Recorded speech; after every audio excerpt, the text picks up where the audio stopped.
অন্য জেলার এক মানুষ পাখানি দেয়া দেখে যে এইখানে ময়লা লাগি রয়েছে ও সিলেট। আমরা সিটি কর্পোরেশন থেকে আইছি যে আপনারা তো ব্যবসা বাণিজ্য করা, ওখানেও দেখা যাইব ব্যবসা মানে প্যাকেট বুকেট তারপরে ময়লা আবর্জনা ও অন্য মাঝে ভালাই দিবা, ও রাস্তার ভালাই দেয় রাস্তা ভালাই না জানো ইনো আমরা ডাস্টবিন দিব অন্য মাঝে ভালাইবা। আমরা এখান তো heart of the city, Sylhet শহরের প্রাণকেন্দ্র হইল কি আর এখান তো হাসান মার্কেট আর বন্দর বাজার আর এই কোর্ট পয়েন্ট এটা তো হইল গিয়া শহরের মেইন জায়গা। এখান যদি অন্য জেলার এক মানুষ পাখানি দেয়া দেখে যে এখানে ময়লা লাগি রয়েছে ও সিলেটের মানুষ মনে হয় ময়লা টয়লা এটা তারা মনে হয় জিয়ে করে পরিষ্কার রাখে না, সব অপরিচ্ছন্ন। এখন দেশের প্রধানমন্ত্রীও কইছে সিলেট শহর এটা পরিচ্ছন্ন নগরী, আরো পরিচ্ছন্ন নগরী করতাম। কাস্টমার একটু বুঝাই দিবা বলে ভাই এখানটা আমরা ভরাইলিমু আপনি ফটোকাটো কিছু ফালাই না জানেন। আমরা প্রশাসক সাহেব আইসুন, আমরা সর্বোচ্চ আমরা চেষ্টা করতাম এখানে যেন কোনো মহিলা আল্লাহ রাস্তায় ফেলাইতাম না। আমরা মানুষের যারা সিলেট শহরে বসবাস করি আমরা একটা পরিষ্কার শহর একটা চাই, এর লাগি সহযোগিতা করতে হইব। আর পরিষ্কার পরিচ্ছন্নতা হইলো ইমানের অঙ্গ।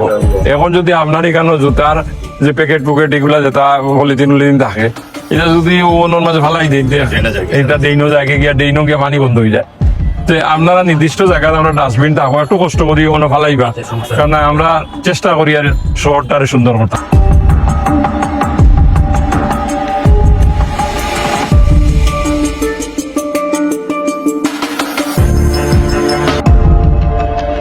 যে আমাদের বর্জ্য ব্যবস্থাপনা বিভাগের একটা মোটো আছে, সেটা হচ্ছে পরিষ্কার করার দায়িত্ব আমার বা আমাদের, পরিচ্ছন্ন রাখার দায়িত্ব আপনার অর্থাৎ জনগণের।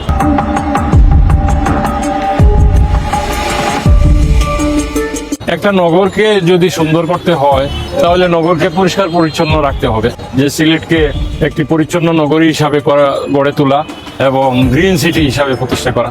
আমাদের এই পরিচ্ছন্ন অভিযানে আমাদের কর্মকর্তা সহ যারা পরিচ্ছন্ন কর্মীরা আছেন তাদেরকে আমরা বিভিন্নভাবে এনকারেজ করছি। যেমন আপনারা জানেন এইবারকার ঈদে মাননীয় প্রধানমন্ত্রী তাদেরকে অতিরিক্ত প্রত্যেককে 5,000 টাকা করে ঈদ বোনাস হিসাবে দিয়েছেন, যে তারা যাতে এই সমস্ত কাজে মনোযোগী হয়।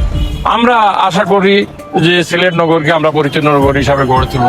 তবে আজকে আমাদের এই যে লিফলেট বিতরণ বা আমরা যে কর্মকর্তারা বা আমাদের মার্কেট ব্যবসায়ী নেতৃবৃন্দরাও আমার সাথে আছেন, আজকের উদ্দেশ্যটা হলো জনসচেতনতা তৈরি করা।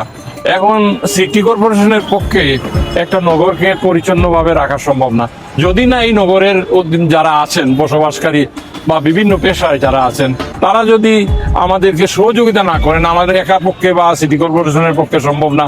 আমরা এদিকে পরিষ্কার পরিচ্ছন্ন করে যাব, আরও দেখা যাবে পিছনে 5 জন এইখানে ময়লা আবর্জনা রাস্তায় ফেলে দিবে, অথবা পাড়া মহল্লায় আমাদের ডাস্টবিন দেওয়া আছে ওইখানে ময়লা না রেখে 4তলা 5তলা উপর থেকে ময়লা ছুড়ে দিয়ে ড্রেনের মধ্যে ফেলে দিবেন। তো আমি আপনাদের মাধ্যমে সিলেট নগরবাসীকে আমরা অনুরোধ থাকবে যে আমরা একটা পরিচ্ছন্ন নগরী করতে চাই, এই জন্য আমরা রাত দিন পরিশ্রম করছি।